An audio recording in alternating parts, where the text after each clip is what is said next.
Hello, good evening my dear friends. आज के इस वीडियो सेशन में ना ही मैं आपको कोई टॉपिक आज पढ़ाने जा रहा हूँ और ना ही मैं आपको ये बताने जा रहा हूँ कि सक्सेस के लिए कौन सी चीजें मैटर्स करती हैं और किस तरीके से हम एक सफल जिंदगी की तरह बढ़े। आज के सेशन में मेरी एक छोटी सी रिक्वेस्ट है आप लोगों से, जिस पर आप पूरा वीडियो देखने के बाद कुछ देर के लिए इस पे सोचिएगा और ये विचार करिएगा कि जो भी बात मैंने आज कही वो कितनी प्रैक्टिकल और कितनी सही है। लास्ट 3-4 डेज से, ऑलमोस्ट 4-5 डेज से कुछ चीजें ऐसी थी जिसकी वजह से मैं प्रॉपर सो नहीं पा रहा था। वो ये कि जब भी मैं रात में टीवी खोलता और न्यूज चैनल देखता तो उसमें मैं जेएनयू में जो चल रहा है आजकल, आप सब लोग वाकिफ होंगे कि जेएनयू में जो चल रहा है उसके बारे में जब मैं देखता और बहुत सारी चीजें देखने के बाद मैं विचलित हो जाता। और विचलित इसलिए हो जाता कि आखिर हम किस देश में रह रहे हैं। हम कहते हैं कि मेरा भारत देश महान। मैं पूछना चाहता हूं कि क्या वो देश महान होता है जिस देश में रह करके आप उस देश के खिलाफ बोले और आपको बोलने की आजादी हो। अगर जेएनयू के बारे में आप नहीं जानते हैं तो मैं थोड़ा सा आपको ब्रीफ में बता दूं। इन दिनों जेएनयू में जो कुछ छात्र संगठन हैं जिनका ये कहना है कि अफजल गुरु को जो फांसी दी गई है वो सरासर गलत है और इस बहाने वो प्रोटेस्ट कर रहे हैं और वो देश के कानून के खिलाफ, हमारी जो अदालत है उनके खिलाफ, देश की सरकार के खिलाफ आवाज खड़ी कर रहे हैं और लोगों को इकट्ठा कर रहे हैं कि अफजल गुरु को गलत फांसी दी गई है और वो हमारे हीरो हैं और उन्हें शहीद बताया जाए। एक छोटा सा सवाल ये है कि जिस व्यक्ति ने, दुनिया जानती है, जिसने हमारे संविधान पर अटैक किया, जिसने हमारी पार्लियामेंट पर अटैक किया, जिसको टेररिस्ट हम लोगों ने बताया, अगर किसी देश में टेररिस्ट को शहीद बताया जाता है तो क्या आपको लगता है कि वो देश महान? इसमें देश की गलती नहीं है, लेकिन उन स्टूडेंट्स का जो कहना है कि अफजल गुरु शहीद हैं और वो देश के खिलाफ प्रोटेस्ट कर रहे हैं, एंटी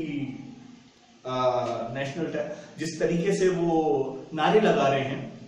अगर आप देखें कि जिस तरीके से भारत विरोधी नारे लगाए जा रहे हैं, पाकिस्तान जिंदाबाद,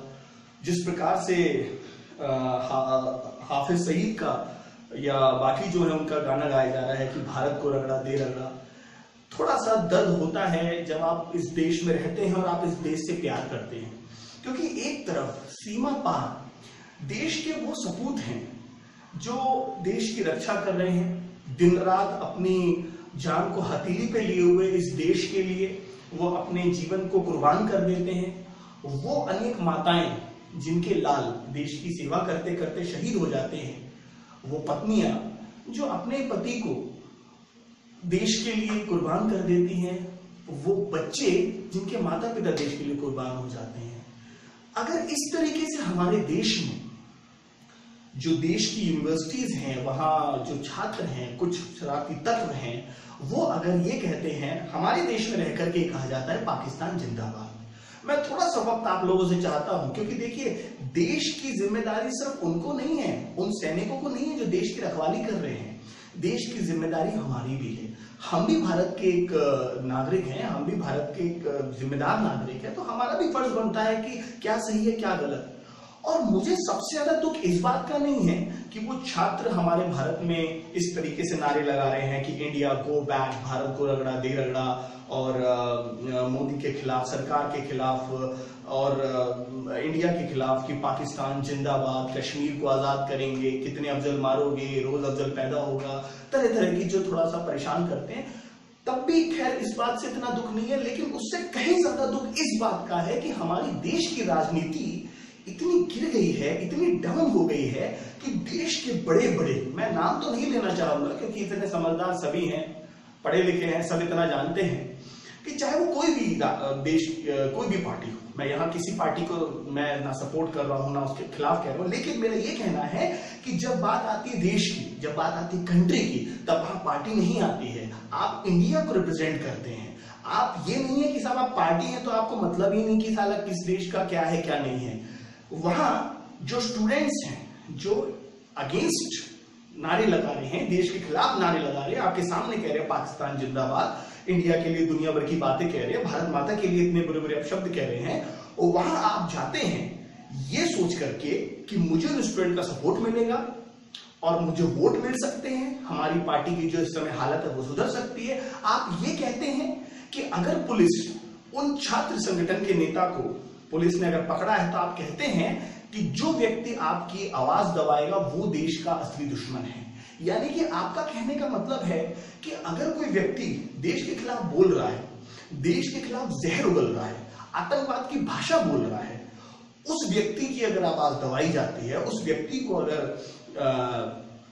सलाखों के पीछे डाला जाता है तो वो आवाज दबाना है। तो सबसे बड़ी बात यह है कि इस देश की राजनीति इतनी गिर गई है कि यहां वोट पाने के लिए देश प्रेम या देश जैसी कोई भावना मुझे नजर नहीं आती। मैं उन तमाम सभी पढ़े लिखे उन जिम्मेदार नागरिकों से सवाल पूछना चाहता हूं कि अगर हम वाकई में कहते हैं कि मेरा देश महान,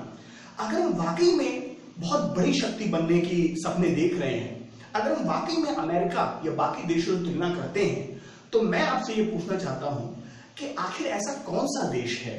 जहां जिस देश में रहकर के उसके खिलाफ नारे लगाए जाते हैं, जहां जिस देश में रहकर के उसका खा करके, उसका पी करके, उसकी जगह यूटिलाइज करके उसके खिलाफ षड्यंत्र रचाए जाते हैं और वहां की सरकार उनके लिए खिलाफ कुछ ना कर पाए।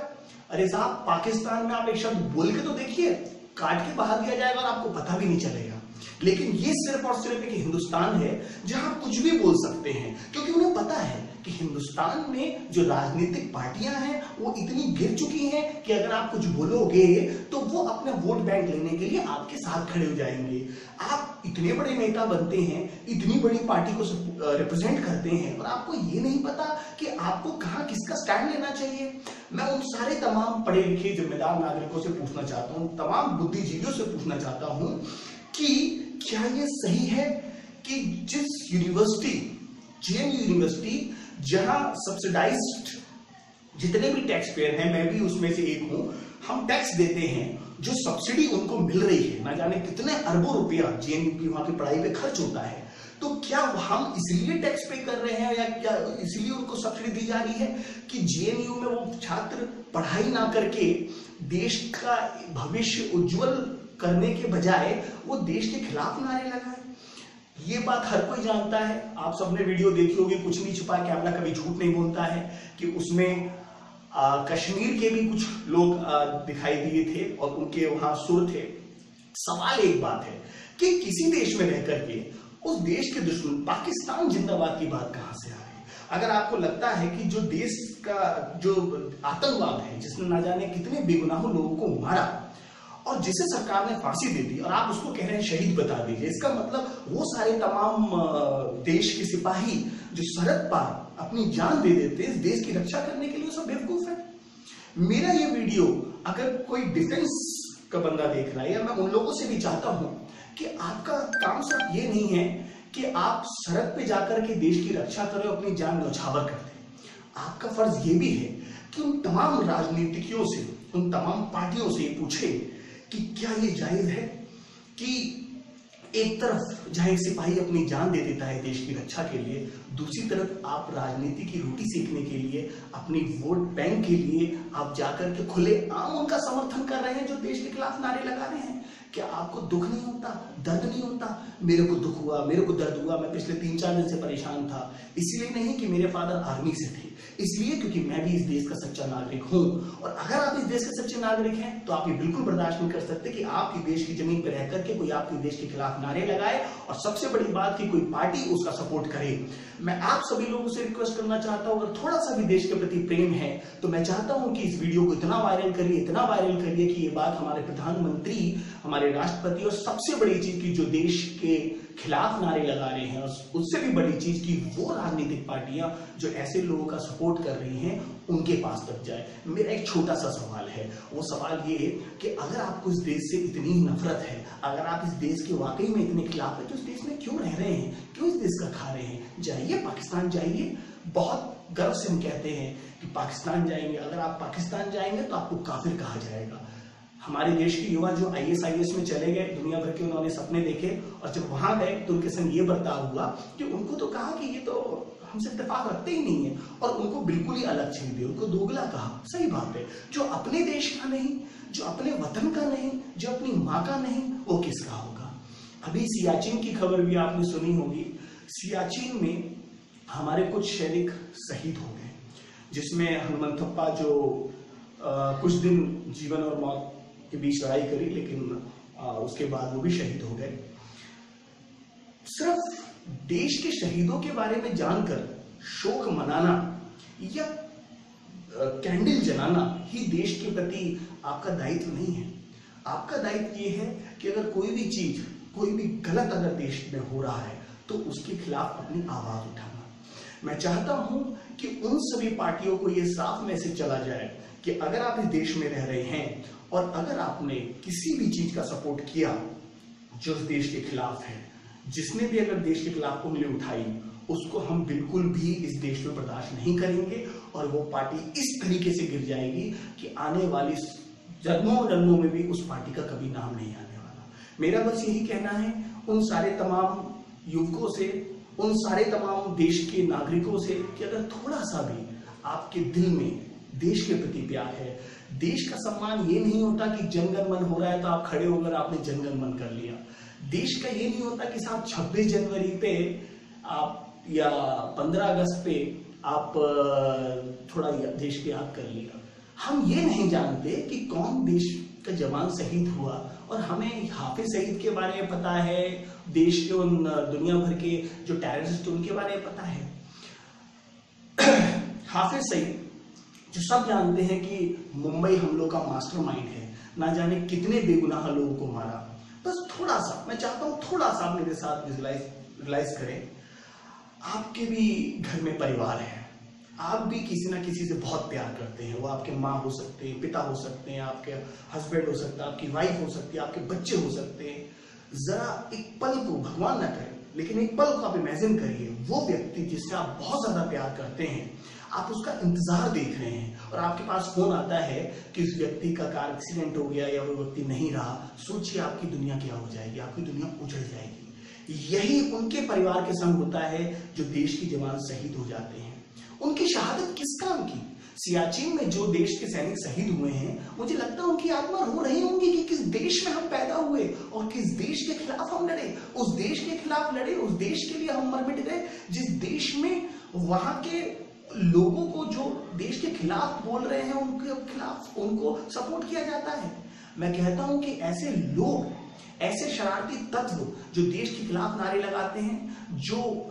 आतंकवादियों का समर्थन करते हैं, जो पाकिस्तान का समर्थन करते हैं, जो हाफिज सईद जैसे लोगों का समर्थन करते हैं, उनको तो इस देश में रहने की जगह ही नहीं देनी चाहिए। तो फिर क्यों हम उनका बचाव करते हैं? फिर क्यों पार्टियां आती हैं जो लोगों का बचाव करती हैं? प्लीज मेरा आप सभी लोगों से विनम्र निवेदन है कि थोड़ी सी भी सच्चाई, थोड़ा सा भी दर्द अगर आपको इस वीडियो में दिखाई दे रहा है, थोड़ा सा भी लग रहा है कि यार वाकई में बात सही है, तो इस वीडियो को जितना हो सके उतना आप शेयर करें। मैं आपको इस वीडियो में वो वीडियोस भी दिखाऊंगा कि किस तरीके से जब एक परिवार का घर उजड़ता है, जब एक परिवार का दिया बुझता है, तो किस तरीके से वहां शोक की लहरें हो जाती हैं, किस तरीके से वहां अंधेरा हो जाता है, मैं वो भी दिखाऊंगा। इसलिए दूसरे का दर्द सिर्फ दूसरे का नहीं, उसे अपना बना के देखिए। जब आपके परिवार का कोई कहीं निकला होता है तो आप उम्मीद करते हो घर लौट करके आएगा। मुंबई हमलों में भी ऐसे हुआ था कि न जाने कितने घर के परिवार के लोग अपने अपने काम से या कहीं गए हुए थे, और जब बाद में उन्हें पता चला कि वहां बम ब्लास्ट हो गया और ना जाने किसी ने अपना माँ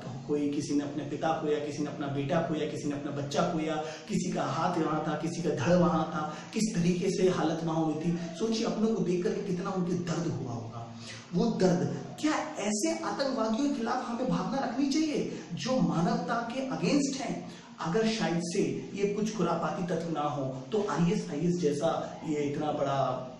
जो टेररिज्म ग्रुप है इतना बड़ा नहीं क्रिएट हो सकता।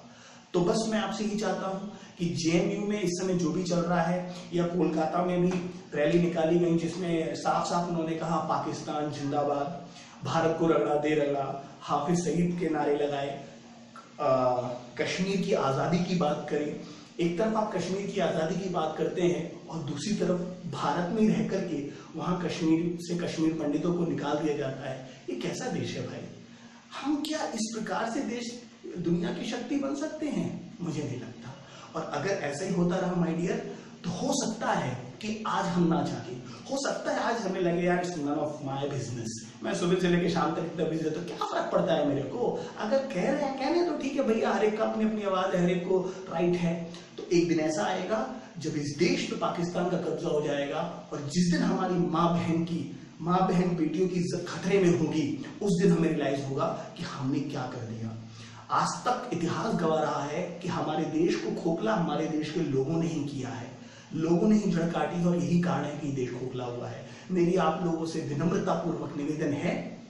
कि जो भी हो रहा है, जो भी देश के खिलाफ आवाज उठा रहा है, जो भी उन आतंकवादियों के पक्ष में आवाज उठा रहा है, उन सब की आवाजों को दबा दिया जाए। और सबसे बड़ी बात कि जो लोग उनके समर्थन में आ रहे हैं, जो राजनीतिक पार्टियां उनके समर्थन में आ रही हैं, उनको ये संदेश दे दिया जाए कि हिंदुस्तान में आवाम के दिलों में आज भी प्यार है, मोहब्बत है देश के लिए। आज भी उनका दिल धड़कता है उन देश के जवानों के लिए जो सरहद पे शहीद हो गए हैं। मैं चाहता हूं उन जवानों की आत्माएं जो आज ये देख रहे हैं कि हमारे देश की क्या हालत है, वो खुश हों कि हमारी शहादत बेकार नहीं गई। मैं चाहता हूं उन शहीद जवानों के जो परिवार हैं उनको सुकून मिले कि हमारे लाल ने अपनी शहादत यूं ही नहीं दी है। इसलिए मेरे भाइयों, मेरे बहनों, बस एक मेरी आपसे विनती ये है